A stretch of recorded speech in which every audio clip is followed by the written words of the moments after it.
Hello, everybody, and welcome to Fast Fridays presented by Maconi Setup Shop. As always, here on Fast Friday, the car and track is up to a vote that you decide every week on the Maconi Setup Shop social media pages. Well, today we are racing the Xfinity cars on the flat Milwaukee Mile. Get ready to see who can manage the front end, be patient rolling on the throttle to maximize that straight line speed, and ultimately find the checkered flag at the end of today's race. For those of you who haven't joined us before, Fast Fridays is a weekly series by Maconi Setup Shop featuring a varying car and track combination that is completely free to take part in. Yes, folks, I said free to come and race right here in this broadcast race. My name is Joey Atterbury, and joining me in the booth is Jake Reeves, Ryan Bauer working the controls as our producer, and he's using camera angles provided by Dougie Beard. Well, Jake, I really like this car and track combo. Can you tell us a little bit more about the Milwaukee Mile? The Milwaukee Mile in West Allis, Wisconsin, opened in 1903. Joey, as you mentioned, very, very flat racetrack, about 2.5 degrees in the corners, 9 degrees on the straightaways. So I mean, it's very, very flat. There's not a whole lot of banking here, but the main thing about it, you know, they talk about it as the Milwaukee Mile, 1 mile in length, as you see on your screen. A lot of great races have happened here in all forms of NASCAR, whether that be trucks or even cup cars that ran way back in the days of the Winston Cup Series. Xfinity has ran here as well, back when it was the NASCAR Busch Series, and a lot of open wheel races has happened here as well. So very, very historic track, one of the oldest, if not the oldest, operating speedway, and you see it right there with the great cameras that we have. I'm telling you, this place right here, what it's going to really demand on these drivers is the tire wear. Talked about it. As flat as it is, these guys are going to be going into the corners, trying to woe it down, try not to scrub their tires going into the corners. The guys that can save their tires and make it all the way to the end, those are the guys you're going to see up front and have a shot to win here on Fast Fridays. Well, and to make it to the end here, you're going to be doing 60 laps in the NASCAR Xfinity cars. One fast repair is available if you take some damage out there on the racetrack early. You can dip down into pit lane, have your crew just kind of instantly fix that back up and get back out competing with everybody. You also have 3 green-white checkered attempts at the end of this race if we need them. Sometimes we don't run into those because the racing is so awesome out there. And then, as always, a custom fixed setup provided by Maconi Setup Shop that all of the competitors are running on tonight. So you know, no matter what, you're going to be in one fast race car here on the racetrack. Well, qualifying has officially wrapped up here at the Milwaukee Mile, so we're going to go ahead and jump straight into our grid. On pole position is Adam Samsel in that number 02 car. Brandon Evans, always one of the fastest competitors we've got here, in the number 39, joining him on the front row. Stephen Light in third, Cale Martin fourth, Brett Puncari here in fifth, Daniel Molnick sixth, Joey Masevich seventh, Gary Flynn eighth, Hewling Kauser ninth, and Brandon Masajewski in 10th. And then you got Marine Hoffman going to be in 11th. Derek Johnson in that 12th spot. These are the guys that actually took a time here tonight. Looks like Derek Murchie in 14th. Bradley Stefan in 15th. And some of these other guys right here still waiting for them to get on the track and see if that's going to be the lineup. I believe it's about 12 to 15 drivers right here. The pace car's getting ready to roll right here, Joey. And something else I wanted to mention, a lot of people that are on the iRacing service love these cars right here, the Xfinity cars, the Be Open cars, if you will. They're some of the best cars on the service. I myself run these on a weekly basis. They are very, very hard to drive, but that's what drivers love, is having a car to where you got to manhandle it getting around the track. You see the air temperature at 66, track temperature 67. Gonna be very, very cool right here. That's gonna help these guys out with having a handful that they got to not have to burn their tires up as bad. I mean, they're gonna have bad tire wear when this thing's all said and done. But that track temp being low, that's gonna help them out. Well, it looks like what we're going to get is the pace car pulling in just a single pace lap here at the Milwaukee Mile, and it's going to be Adam Samsel in the number 02 car. You see the green car down low, already on the gas. Barney waves the green flag. We are racing here at Fast Friday. And you got Samsel going to be on the bottom, Evans up top. Stephen Light going to try and stick his nose on the inside of Brandon Evans. Will not be able to do it, so he will fall in line. Brett Picari was running fourth, started fourth, and now he's already sliding back. Joey, I'm telling you, the single file, this is like an old school Bristol, if you will. Everybody going to try to stay right on the bottom of the racetrack. If you get stuck up on the top, you're going to get bypassed very quickly, and that's exactly what happened to Brett Picari. Started fifth, all the way back to seventh, just got freight trained. And I think that's going to be the story. If you get pushed out of the groove, out of the preferred line here, you're going to get freight trained by the cars that are lined up nose to tail behind you. So you got to be right on your marks as we get this great onboard shot of this motion rig here from Brandon Evans in second place, diving off into turn number one, but he actually slides up a little bit wide. Stephen Light in the number 25, gonna slip up underneath him. Also, Daniel Molnick's on the way up through the field. He's looking down to the inside now. Brandon Evans going off into turn three. And Molnick's has been a past Fast Fridays winner, actually was on a winning streak. 2 races back to back, that being Bristol, where he got his very first one at, and then also in Michigan in the Jim Ford car a couple of weeks ago. So good to see Daniel Molnick's back out here racing here with Fast Fridays at Milwaukee. See, check this out right here, Joe. We got the VR rolling right here with Brett Macari. I'm telling you right now, got all kinds of videos, games, all kinds of cool stuff around him right there. But main thing about it, he's running a VR. And Joey, I'm telling you, that's got to be one of the hardest things. I've never tried it myself, but it looks like, I mean, it looks awesome. But I'm telling you, it's got to be hard to do it. No, that's the only way to do it, man. I'm telling you, coming from a lot of real-world experience over here, it's just like putting the helmet on your head and then all of a sudden you're transported right inside that race car. It's a pretty cool feeling in order to run that virtual reality. And if you get the chance to do it, I highly encourage everybody to do it because the technology keeps getting better and better for it. Well, Adam Samsel is our pole sitter, is our current leader.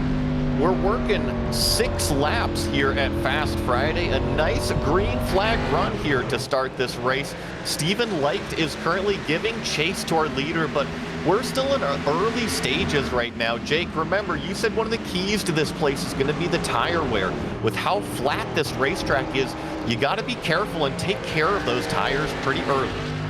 Exactly, and also this pit road is something that I was that I forgot to mention. This pit road entry is absolutely crazy. You're gonna see it right here, riding on board with Brandon Evans. When you go down the front stretch as they come off of turn 4, you're gonna look to your left. It's not gonna be like Dover or Martinsville or Bristol or even any other track. See, most of the pit roads will be right there. But it's not. You got to go all the way around, and right there is your opening as you see it. That is the opening where you got to go into pits. Very, very tight entry right there, and you got to be able to, after you've ran some laps, burnt those tires off, you got to be able to get it wove down and get it through that tight opening and be able to not hit those barrels. That's going to be a very, very tricky pit road for these guys should they go down pit road. You gotta fit it in that tight opening like you were saying, Jake, and it's just right there on the front straightaway. And one thing I like about Brandon Evans and watching him race, we were mentioning the tire wear, you're mentioning pit entry, but I've noticed in weeks past, he will freely give up positions to let those tires warm up nicely, to treat them nicely at the beginning of the run, and then all of a sudden, that number 39, You know, it's comes to life later in the race, probably halfway through the fuel stint. It just all of a sudden picks up a ton of speed, and I have a feeling Brandon Evans is kind of on that same strategy. He's not too worried about the likes of Daniel Molnick, Stephen Light in front of him. But as I say that, racing drivers, they love proving me wrong. Brandon Evans takes away that third spot from Daniel Molnick. And with Brandon Evans, we saw what he did at New Hampshire in the truck series, or excuse me, the truck at New Hampshire on Fast Fridays a couple of weeks ago. Matter of fact, actually it was last race, I believe, or no, excuse me, 2 races ago, excuse me. But he did that. He basically let Savage go. He done his race. He didn't have somebody dictate it how he wanted to do it. He wanted to do his race, and it paid off for him, and he won that race. Now, Molnick's jumping back to the inside, going to see if he can try to make this pass, see if he can get clear going into turn 3. But while all this is going on, Samsel is getting a rear view mirror full of Stephen Light right now coming off of turn number 4. The battle for the lead is on. That's how close it is right there. Samsel, hopefully he's been saving his tires. It looks like Stephen Light's wanting to get him. Well, I think Brandon Evans realized that he saved a little bit of tire to begin with, and now he's just maybe being held up a little bit by Daniel Molnick. And you mentioned Molnick is a previous race winner here with us on Fast Fridays. He is no slouch. However, if you let the two up front run away, it just seems like you're always playing catch-up the entire race. So I understand why Brandon Evans is trying to get up front, especially now that these two are setting faster laps by, over 0.3 of a second faster. And you're right, here comes the number 25. He's trying to look to the outside, to the inside, wherever he can get a run. And what he's doing is he's driving right behind Samsel, trying to get him to check his mirror and overdrive the corner. That's exactly what he's trying to do. He's putting pressure on him, if you will. That's exactly what he's doing, keeping that rearview mirror full. That way, when they go into the corners, Samsel's not looking in front of him. He's looking up in that mirror that you see on your screen. He's looking up in that mirror, not worried about what's going on, or excuse me, what's going on in front of him. He basically just overdrives the corner, slides straight up the track. Light can just go straight to the bottom, but obviously he's not going to make that pass on the outside. He's just screwing with him right now. Honestly, Joey, he's just screwing with him, trying to get him to overdrive the corner right now. Well, I think that Samsel is doing everything right, our leader, because all he's doing is staying on the racing line. And Jake, you even said it yourself earlier when we were talking about the track. You're going to have to get pushed up off of that line, and then potentially you're going to get freight trained. Now, thankfully, he doesn't have all but one car behind him, but you look at the number 25, he's trying to the outside. He's trying alternate lines to try to get a run on our leader, but Adam Samsel, he's just doing a great job hitting his marks, and Stephen Light, he's going to have to try to find a way around him. And here he goes. He's going to try to see if he can make that pass on the outside. Will not be able to do it. Samsel will be able to clear him right here, but we'll see if Light's going to be able to get to him. Check out Samsel right here as he goes into the corner, keeping it in fourth. Now he's going to third, using that money shift that we talked about a couple of weeks ago in the trucks at New Hampshire. Using that money shift, what they're doing is, for those of you that don't know, trying to get those RPMs up and be able to carry a run off the corner. Well, what he's going to end up doing is he's going to end up burning his rear tires up, especially with how we talked about this track, how it is. It's, you know, it's old. It's one of the oldest tracks. It's flat. You're going to burn your tires up. Well, that right there is going to pay a huge deficit to Adam Samsel with him doing all that shifting, because all he's doing is just burning his rear tires up. Light, however, is not shifting going in the corner. You will see this right here. No shifting. Fourth gear right here. Keeping it down, keeping the RPMs down, letting it roll. Samsel, you see it, third gear. I'm telling you, that's going to be the difference right there, is Samsel shifting and Light not. I will say, if you want to put the shoe on the other foot, the reason why Adam Samsel is shifting is when you get it down into that third gear, it tends to bite the front end a little bit better. You have the RPMs coming off of the corner to help turn the car with your right foot, that throttle pedal. So you're actually seeing our leader kind of hug the bottom of the racetrack on the exit a little bit more than the number 25 of Stephen Light. And I just have to think that it's probably the gearing difference that the two are running. However, when we're talking about 60 laps here at the Milwaukee Mile, we're only coming up to lap 20 of 60 right now. You're going to have to be smooth on the gas, smooth on the brakes, smooth on those steering inputs. And seems like the number 25, he's doing everything right, at least currently on the racetrack. He's just waiting for that opportunity to get by Samson. Well, and Stephen Light, for those of you who are probably looking at that going, Stephen Light, that name sounds familiar. Well, guess what? It is. This guy right here, Stephen Light, was actually the 2012 NASCAR Cup Series Rookie of the Year. The guy driving the number 25 entry tonight. So he's got a way. He knows what he is doing inside a real race car, and he's showing it how it's done here on the simulators. So that right there is a big feat in itself. Samson being able to do the shifting, being able to try to hold off what was a Cup regular at the time back in 2012. That's got to say something. But check this out. Samson now starting to pull away a little bit from Stephen Light. Light might be in a little bit of trouble. Not real sure what the problem is with him. But now Samson opening that gap back up. Well, you mentioned, between the shifting that Samson could potentially burn his rear tires up. It's helping him turn, but Light staying in the fourth gear could potentially be burning the front tires off and be picking up an understeer throughout the car. So we'll just have to see which one pays off in the long run. But while we got a little bit of a break in the action up front, why don't we go ahead and run through the rest of the field? We've been paying quite a bit of attention, and look at this. Brandon Evans getting right up on the back of Daniel Molnix. Didn't quite give him the bumper, but remember, Brandon Evans has been stuck behind this number 12, well, number 9 on the screen, really, all race.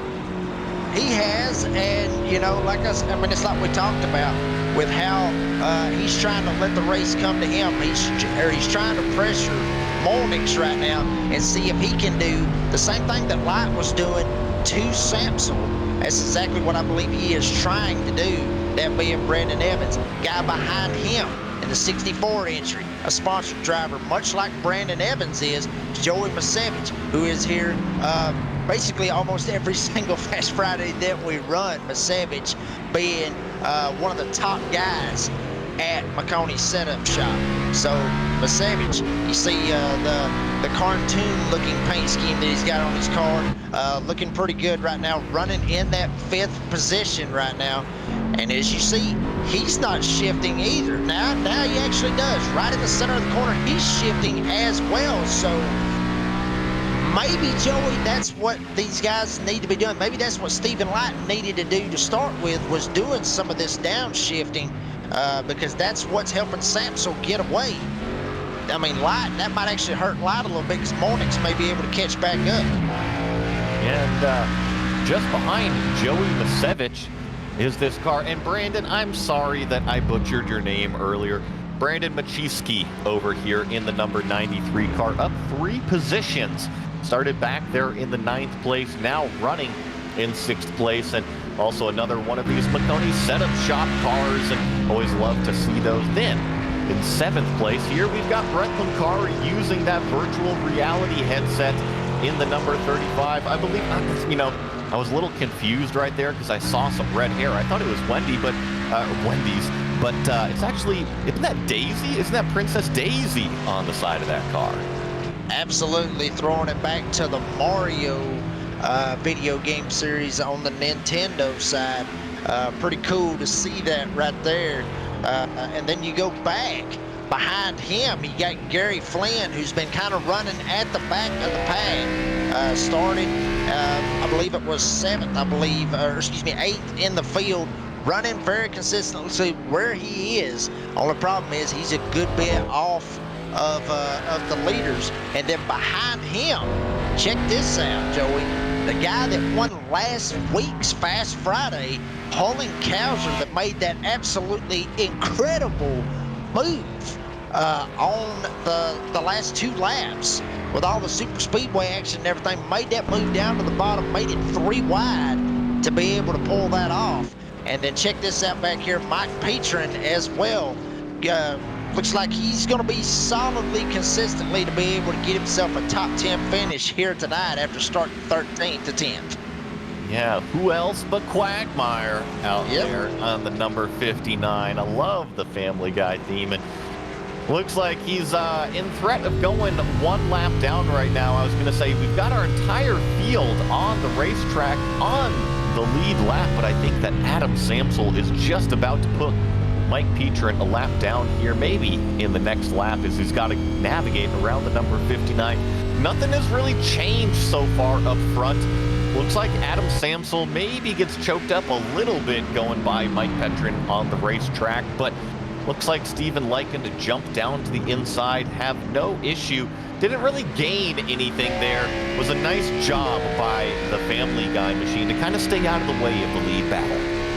Yeah, and you hate to see that right there with anybody, you know, seeing that the leaders is catching up to you halfway into the race, you know, to just see that you're that far off or whatever. You just basically at that point, you got to take your lumps and just go with it, because, I mean, it's like I said, halfway through this race, 60-lap race, 30 to go. This race is far from over. I mean, we still got battles on the track. We still got Steven Light right here with Adam Samsel. We got Savage back here. He's actually running in the 4th spot.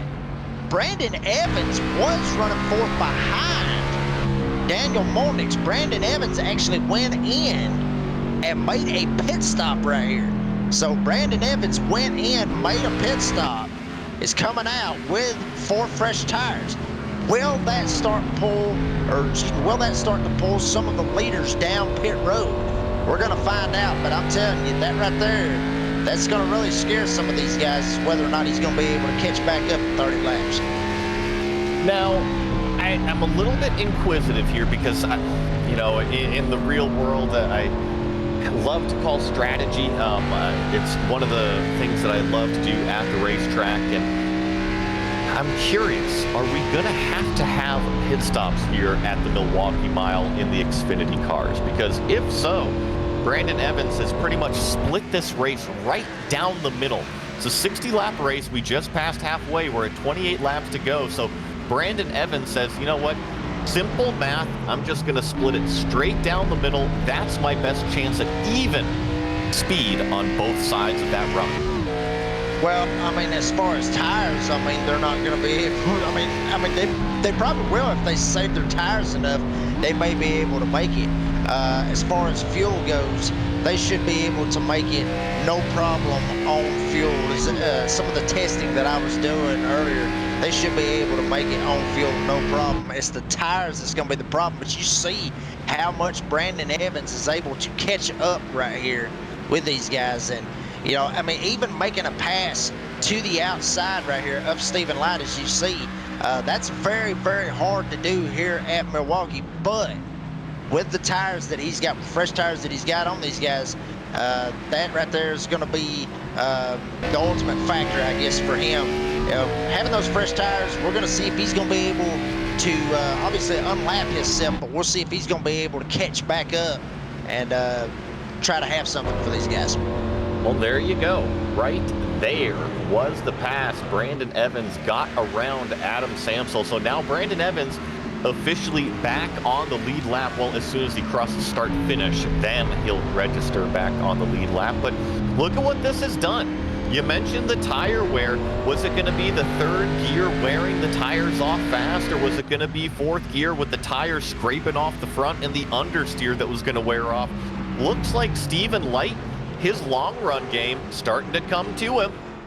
It's starting to come to him. To be honest with you, Joey, I would rather have back tires than the front tires. Obviously, you want to be able to turn the car with the wheel, but at the same time, when you're coming off of the corner, you want to be able to get as much power as you can to be able to try to get off the corner the best as you can. That's exactly what Stephen Light is going to have over Adam Sampson. That's why he's closed it back in. But with the tires that he's got, granted, like you said, sliding on the front, Sampson's going to be sliding on the back. So he's reeled him in. Now, will he be able to get around? And a lot of this is just feel of the race car. What does it need? Do you need to dial a little bit of brake bias towards the rear to help turn the car in on entry? Do you need to be more patient with the front end or with the throttle pedal rolling onto it? And as these tires wear on, it's more up to the driver to manage all of those variables to the best that he can. That way he can provide the best lap times, the best racecraft out there. And right now, check this out. The number 93, Brandon Maconi, getting by Joey Masevich on the racetrack for 4th place. So the number 93 is starting to come alive very, very late in this race. And what I was getting to about this tire wear, I'm looking at the hard data over here. Fast lap of our race is a 30.38 from our leader. Our leader's last lap, a 31.6. That's almost 1.5 seconds slower at this point. And that's basically like, old school Atlanta type of lap times. Basically, you could drop off from your fastest lap 2 seconds from your fastest lap at old Atlanta. So you basically just set it right there with the drop off that we're seeing. And not to shy away from it. It doesn't really matter if it's an Xfinity car or if it's a truck or if it's a NASCAR Cup car. This track right here, you're going to burn your tires up regardless of what vehicle that you're running. That's just how much. That's just how much that you're going to wear on these tires. As you see right here, Brett Maconi making a pass right now on Joey Masevich, move himself up to 5th place. So big deal right here for Maconi. The thing about it is, wonder what's going on with Masevich, as the 93 was able to get around him. Now Maconi's be able to get by him. There might be a little bit of a slip going on with Joey Masevich. Yeah, well, if you remember, word on the street is he's actually dealing with a new spotter here today on the number 64 car. So I wonder if that spotter is relaying the proper information that he needs to his driver in order to maximize the speed and the position out on the racetrack. Also looks like there's a little bit of right side damage on the number 64. And that will do it. That will do it. Not the spotter part. I mean, it could. It could have a little bit to do with the spotter. Maybe having a new spotter be able to not be able to get you up clear. I mean, some guys is like that with how their spotters is, but that damage will certainly play a factor in it.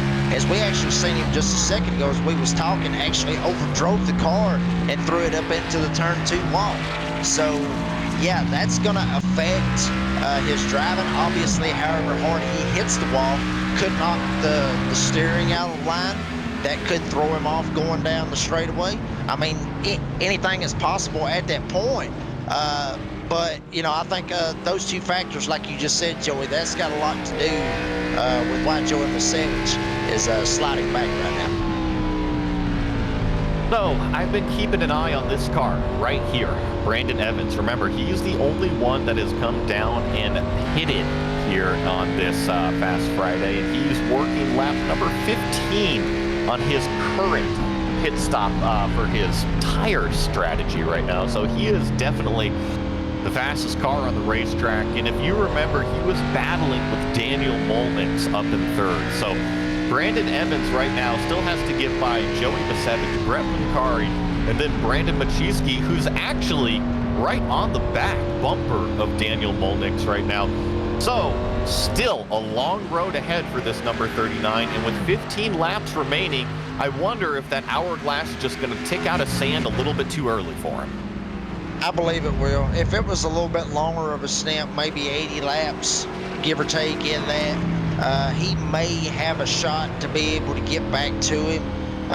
But, with the 60 laps that we've got right here, I just don't think that it's going to be enough for Brandon Evans to be able to try to get back where he was. So, I mean, it's a shame, but it's like I said about some of the other guys that was going a lap down. You just got to take your lumps and carry over to the next race.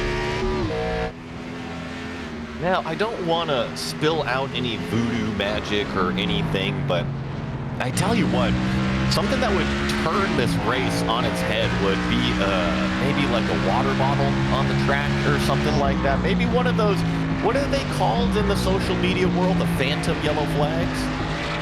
Yeah, I mean, even throwing, you know, pack of cigarettes out there. Maybe, I mean, I doubt that would actually work. So, But yeah, anything. you know, I went to a Richmond race. I mean, this was probably 10, 15 years ago. And at Richmond, one of the fans climbed up onto the fencing out there and was just hanging onto the fencing. They had to red flag the race at the time. But, yeah, even maybe a virtual fan getting out there causing a yellow flag would be something interesting to kind of change things up on the racetrack. But I tell you what, there's two types of race. There's these strategy races where it really is all up to the driver and how they manage the car, how they manage the performance. And that's exactly what we're seeing here, is the driver getting into his machine and battling here at Milwaukee Mile, and who can come out the other side with this war-torn machine at the end of it, but essentially in the best shape.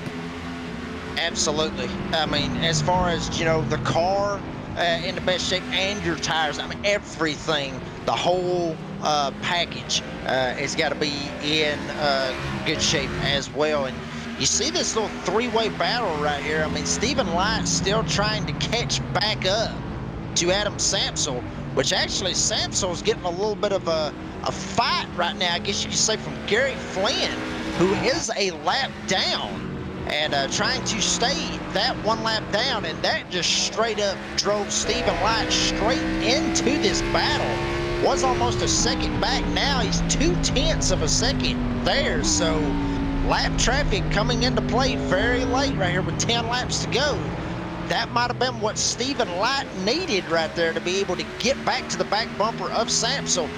I'm telling you, Joey, we may have a race on our hands right here for these last 10 laps. Well, I was watching that last lap, and I think that our leader was just very generous with the room that he was giving to the lapped car as he was going around him there into turn 3. And Stephen Light took advantage of that. I mean, he is driving this thing hard into the corners right now, using up everything that he's got left. And looking at the lap times, they've actually picked it up a little bit. They were back in the 32-second range in both those last lap times from our front two, 31.8, identical. Yeah, they're saving a little bit in the tank, I guess you could say, for this last 10 lap stretch.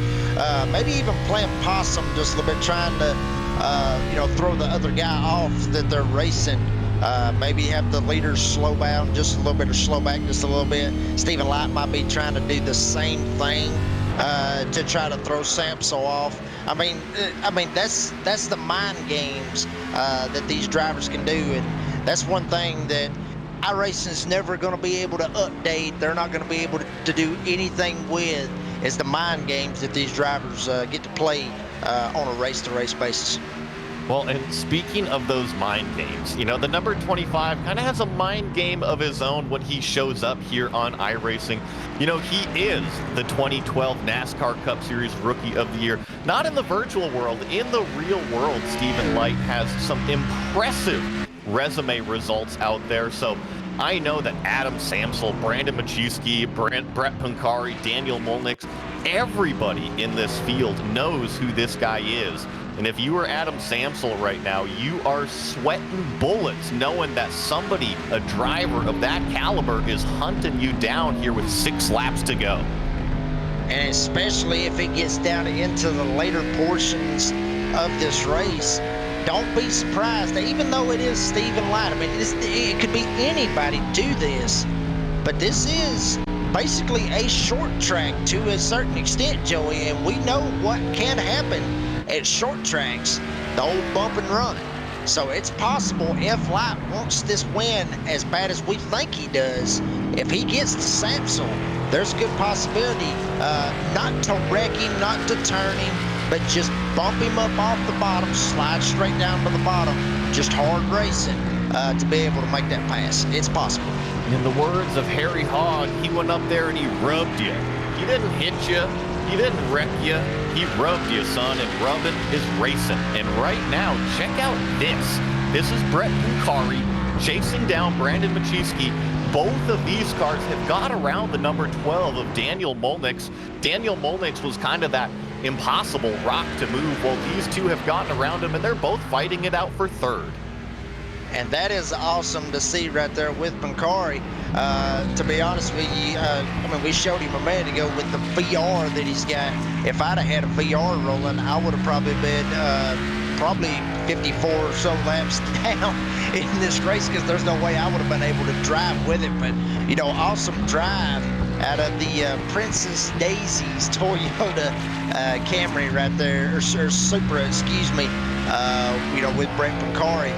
Trying to make a run right here against Brandon Machiski in a 93, which is actually a Maconi Setup Shop sponsored driver right here. So Pucari putting some pressure on him right here for third with 3 laps to go. So this is going to be a very, very good race down to the line with a couple of spots in play. And you see there, that is the battle for third place. Brandon currently holding off Brett. We'll keep an eye on it. But right now, our leader is rounding out of turn number 2, going down the back straightaway. Got another lap and a half left here at the Milwaukee Mile. And I wish I could say it's been easy for Adam Samsel, but he did qualify on pole position. He does have our fastest lap of the race so far. He's managed the tires. He's mastered the gear shift, downshifting down into turns 1 and 2, also into 3 and 4, getting those great runs down the straightaway as he gets the 1 lap to go sign there from Barney. But it has been Stephen Light putting the pressure on him the entire way. This has been the biggest gap that Adam Samsel has had. All he's got to do, navigate through turn 3 and 4 one more time here at the Milwaukee Mile. He looks up. He sees Barney with that checkered flag. We have a new winner here at Fast Friday, Adam Samsel. Adam Samsel, absolutely dominant performance here tonight for Fast Fridays at the Milwaukee Mile. Stephen Light going to get second. This is the battle right here for third. Big time battle right there between Machiski and Brett Pucari. Pucari, actually, I thought he was going to be able to get him in turn 3. Was not able to do it. So Pucari will get 4th. Molnix will get 5th. Joey Masevich will get 6th, and Brandon Evans, the last one on the lead lap, getting 7th.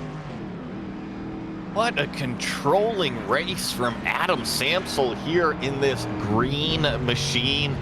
Really didn't lay a tire wrong at all the entire time. Here's the number 93 coming up and congratulating him with a little bit of a nudge. And let's listen to him burn this thing down.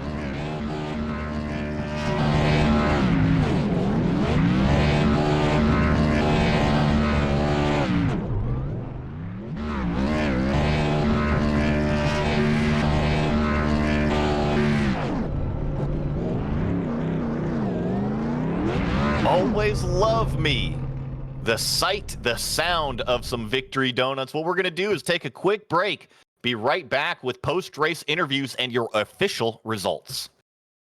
When you want to be the best, you can't settle for the rest. For anything on iRacing, there's just one name you need: Maconi. With the launch of Maconi Entertainment and Maconi Competizone alongside Maconi Setup Shop, we now provide the best of the best in setups, paint schemes, coaching, broadcasting, and event organization. With cars across all 4 license classes, we have what you need to hit the track with confidence. Grab a subscription and save money while going fast at MaconiSetupShop.com/subscriptions. And remember, at Maconi Setup Shop, there are setups, but your victories.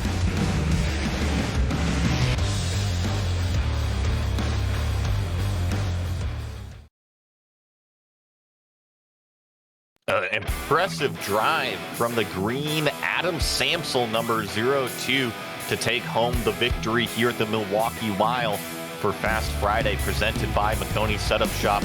In second place, it was the 2012 NASCAR Cup Series Rookie of the Year, Stephen Light himself, giving pressure the entire 60 laps to Samsel, but has to come home second. Brandon Machiski with a great drive really coming home late in the race here with a strong, impressive run in third. Brett Pincari also brings Princess Daisy back in fourth place. Daniel Molnix drops just a few to fifth. Joey Masevich here in sixth place. Brandon Evans was the only one that tried that pit stop strategy, ended up staying on the lead lap, but wasn't the finish that he was looking for. Seventh place, Gary Flynn, our first car, one lap down. Hewling-Kauser, you saw the damage that he had in ninth. Mike Petrin in 10th, and then just a few more here on the racetrack that were involved in today's race. Derek Johnston and Maureen Hoffman. And I know that none of this would be possible without Maconi Setup Shop. It's awesome to have Jeff on board with us all the time. And if you're ever interested in upping your own game here on the iRacing service, head on over to www.MaconiSetupShop.com. They're the home for setups, paint schemes, coaching, broadcasting, event promotion, and even more on iRacing. They have subscriptions available as low as $8 a month. So if you're looking to shave some time off of your laps out there, go over there, see what subscriptions they've got. Find your favorite car out there, sign up for it, download it, and instantly watch your lap times drop out there. It is well worth it. And also, you notice here on the screen, the official setup shop of eNASCAR, something that Jeff is incredibly proud of. It is a huge accomplishment here at Maconi Setup Shop, and always love to see it. And I'm looking to see if we've got any interviews right now. Looks like we've got our third place driver, Brandon Machewski, joining us here. Brandon, great run with a late race drive there. Hey, thanks, guys. So talk to me about your race. It seems like you were a little bit slow to get going, but was it just you saving the tire for the end? No, I don't think I've ever actually raced here. Maybe in like an Indy car or something. So in the Xfinity car, I was just kind of learning the track the first half of the race. Thanks to Joey and Jeff for kind of helping me, guiding me around the line, and just trying to figure out where the pace was and trying to keep the tires on it for late in the race. Well, you were able to keep the tires on it late in the race. Ultimately, you got by Daniel Molnix. You also got by Brett Pincari. Was it just some classic racing for you, getting down on the low lane, or was it mainly you found yourself better drive off of the corners because of those tires? Yeah, so early in the run, I was just keeping it, excuse me, sorry, in fourth gear, and I needed some rotation later on. So knocking the brake bias down a little bit and then shifting down to third really helped me get the drive off the corner. And we had a really good battle there with Brett at the end, and luckily I was able to hold him off, but I was definitely worried because I saw him coming in the mirror. Well, and what do you think about sharing the racetrack? I don't know if you knew this, but do you know who Stephen Light is, 2012 NASCAR Cup Series Rookie of the Year over there? What was it like to share the racetrack with somebody like that? That's super cool, man. It just it lets us know that we're reaching a wide group of people out there. And, you know, I got information about maybe 20 laps into the race about who Steven is and what he's done. And that's awesome to see him coming out and hanging out with us on a Friday evening. Well, hopefully he comes back and does some more stuff here with us on Fast Friday in Maconi Setup Shop. Well, Brandon, it's always a pleasure to see you racing out there. Fantastic run up to the third place position. Anybody you want to give a shout out to? Yeah, big shout out to Jeff for putting on the Fast Fridays for us and giving us a good place to race on Friday nights. And luckily I was able to come out tonight. I know I haven't made all of them, but I try to get out when I can. And then big shout out to Maconi Entertainment for putting on the show, for getting us out there and kind of putting us out into the world so everybody else can see us. And of course, I got to thank my wife for letting me do what I do. So big shout out to her. Happy wife, happy life. Brandon Machewski coming home in the third place here at Fast Friday for Milwaukee Mile today. And looks like we're going to try to get one more interview here. We're going to drag in Joey Masevich as well as the person responsible, his spotter out there. Joey, what was going on the racetrack? Did you get up and familiar with that right side wall? Yeah. So early in the race, Jeff was about to describe to me where the wall was going to be. Turns out it's on the outside of the track. And as he was about to say it, I found it on my own. Did it nice and early. And I'm very proud of him for finding it all on his lonesome. So If you had put the cover sheet on that TPS report, it would have got to you before the race. yeah, Jeff. You It's gotta my work fault, on my your bad. crew chiefing before the next Road to Pro season. Gotta My get these bad. notes beforehand. Joey, I was screaming as soon as I saw Brandon Evans come into the pits. I was screaming to Jeff. So our strategy is to pit, right? We're gonna pit. We're gonna fix the car, and we're gonna pit and take tires. And he didn't think that was the best idea, and I guess it worked out. Yeah, I go, by my math, he'll be close to catching you, but he won't. He shouldn't catch and pass you. And then Joey was very adamant that new tires were the move, but I think I made the correct call. I hope I did. We stayed in front of Brandon, which is always an impressive achievement. He's a really good driver, so. Now, you have Jeff not only as a spotter, but as your strategist here. And when he makes calls like that, Joey, you've worked with him for years and you guys have had a lot of success with Maconi Setup Shop. Is it confidence inspiring when he comes on the radio and tells you that? He doesn't listen to a word I say. He doesn't listen to anything that I say. He follows the strategy, but he's never happy about it. That's true. I like to question everything. I've got my own plans, and sometimes they would have worked out better. Well, no, it's a pleasure to have both of you guys, as always, here on Fast Friday. Love seeing you on the racetrack. Thank you for participating with us. No, thank you guys for doing a great job in the booth. Hopefully we're at a big fast track so I can showcase my skills there better than these crazy little short tracks. Well, Joey, you're in the booth right now. We put up on the social media pages how to vote for this. Here's your chance right now. Talk to the people. If anyone's out there listening, vote for a big fast track. Something with some aero to hold you straight, and a car that can hang it wide and loose. There you go. Go ahead, Jeff. It has been a while since we've done a super speedway. We usually do like one a month, so maybe next week will be. I think we'll probably do trucks at Daytona. I think that'll be what. I'll put it in the vote, and it'll probably win. I should say that. Those typically take the vote easily. On bumpy Daytona, that's a good idea from our producer. Can we install the turn 1 pothole? I think it'll be there. Only if you can also install the jet dryer. There we go. Yeah. Well, guys, thank you very much. Like I said, it was awesome watching you out there on the racetrack today, Joey. I'm glad I could put up a fight. Well, that's going to do it today here on Fast Friday. We want to thank tonight's race sponsor, Maconi Setup Shop and Maconi Competitive Zone. Calling the action tonight was myself, Joey Atterbury, alongside Jake Reeves in the booth and Ryan Bauer producing. Thank you to all of our viewers for watching tonight's racing action, and hope you will stay tuned to all of our social media pages for our next Fast Friday race. And also, turn us on every Monday night for the Maconi Setup Shop See Fixed series. This has been a production of Maconi Entertainment. We'll see you at the checkered flag.